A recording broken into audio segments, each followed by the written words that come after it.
ষাঁড়ের লড়াইয়ের খেলা ইসলামের দৃষ্টিতে জায়েজ আছে কি? ষাঁড়ের লড়াইয়ের খেলা আমাদের দেশে ষাঁড়ের লড়াই হয় অনেক এলাকাতে। চট্টগ্রামে, কক্সবাজারের দিকে একটু বেশি হয়, অন্যান্য এলাকাতেও হতে পারে। ষাঁড়ের লড়াই সম্পর্কে আপনারা টুকটাক জানেন যে একটা গরুর সাথে অন্য গরুর লড়াই লাগাই দেওয়া হয়।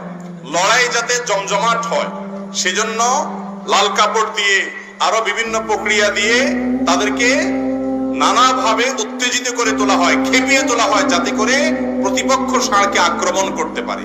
ষাঁড়ের লড়াইয়ে কি হয়, এক ষাঁড় অন্য ষাঁড়কে তার শিং দিয়ে আঘাত করে কখনো রক্তাক্ত করে, কখনো আহত করে, কখনো হয়তো মেরেও ফেলে।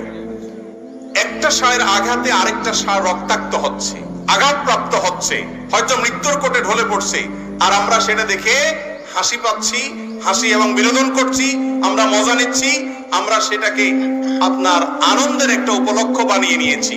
এটা কোনো সভ্য, এটা কোনো ভদ্র মানুষের কাজ হতে, এই খেলা হারাম।